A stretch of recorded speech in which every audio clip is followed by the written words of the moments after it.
Hello السلام علیکم، میں محمد خالد آپ سبھی کا خیر مقدم کرتا ہوں۔ بہت بہت سواگت ہے میرے اس چینل لرن وتھ خالد پر۔ تو آج کے اس کلاس میں آپ لوگوں کو پڑھانے والا ہوں انشائیہ۔ انشائیہ کہتے ہیں جو کہ مختصر ادبی مضمون جس میں ذاتی تاثرات بیان کیے جاتے ہیں۔ یہ چیز میں نے آپ کو کل بھی بتایا تھا۔ یہ ہے کلاس 9 اردو سبجیکٹ ہے، جو کہ آج کا یہ پہلا کلاس ہے نا، اور یہ SCERT بہار بورڈ سے ہے۔ تو آج ہم لوگ پڑھیں گے، پہلا کلاس ہے آج، اور آج ہم لوگ پڑھیں گے انشائیہ کے بارے میں جانیں گے، ٹھیک ہے؟ تو چلیے شروع کرتے ہیں۔ انشائیہ جو ہے، انشائیہ اردو نثر کی نسبتاً جدید صنف ہے۔ صنف کہتے ہیں جنس، نسل، ذات کو کہتے ہیں۔ ابتدا میں ہلکے پھلکے مضامین کو انشائیہ کے زمرے میں رکھا گیا۔ مضامین کہتے ہیں وہ عبارتیں یا تحریریں جو کسی خاص موضوع یا عنوان پر لکھی جائے، ہے نا، اسی کو ہم کیا کہتے ہیں، مضامین۔ اور زمرے جو ہے، زمرے کہتے ہیں جماعت، سلسلہ ساتھی کو کہتے ہیں، رکھا گیا۔ لیکن رفتہ رفتہ انشائیہ کے خد و خال صنف کے طور پر طے ہوتے چلے گئے۔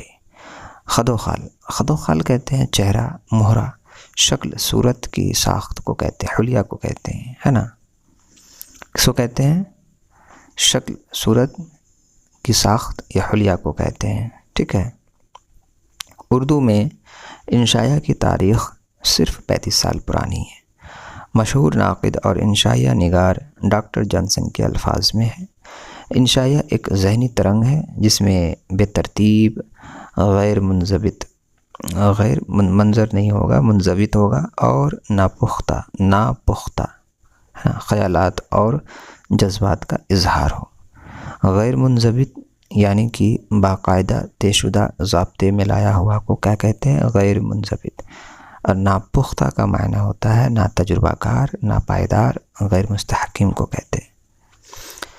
کہا جاتا ہے کہ اردو میں انشائیہ کا ظہور مغربی ادبیات کے حوالے سے ہوا ہے۔ یہاں ضرور نہیں ہوگا، ظہور ہوگا۔ ظہور کہتے ہیں اظہار، ظاہر ہونا، نمایاں ہونا کو کہتے ہیں۔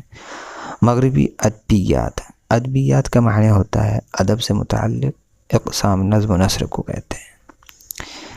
ادبیات کے حوالے سے ہوا ہے۔ آگے دیکھیں، حقیقت یہ ہے کہ اردو انشائیہ کے مغرب کے انشائیوں کی پیروی کرتے ہوئے اپنے دائرہ کار میں بھی کافی وسعت پیدا کی ہے نا، کافی وسعت پیدا کی ہے۔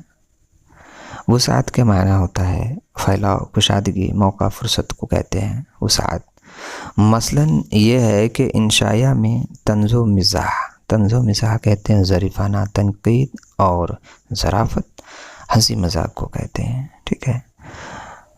طنز و مزاح کا عنصر یہاں پہ عنصر ہوگا، ہے نا، عنصر یعنی کہ اصل بنیاد، عناصر اربع یعنی آگ، پانی، ہوا، مٹی میں سے ہر ایک چیز کو ہم کیا کہتے ہیں؟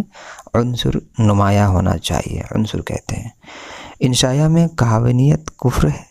یہی وجہ ہے کہ اردو انشائیہ عصری شعور، عصری کے معنی ہوتا ہے زمانے سے متعلق، اور شعور کا معنی ہوتا ہے ہوشیاری، سمجھ بوجھ، احساس کو کہتے ہیں۔ ترجمانی کرنے کے لیے علاوہ کائناتی شعور کا بھی اظہار کر رہا ہے۔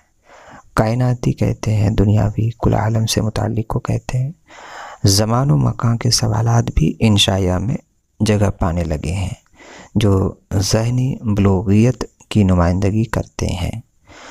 بلوغیت کے معنی ہوتا ہے جوانی، شباب، کمال حد کو پہنچنا کو کہتے ہیں، ہے نا، بلوغیت، ٹھیک ہے۔ تو یہ تھی انشائیہ کے بارے میں جو میں نے آج آپ لوگ کو پڑھایا ہے، بتایا ہے۔ اس کو آپ لوگ اچھے طریقے سے سمجھ لیں گے۔ جہاں کہیں بھی دقت پریشانی ہو آپ مجھے کمنٹ کریں، انشاءاللہ پھر میں آپ کو اس کا جواب دوں گا، ٹھیک ہے۔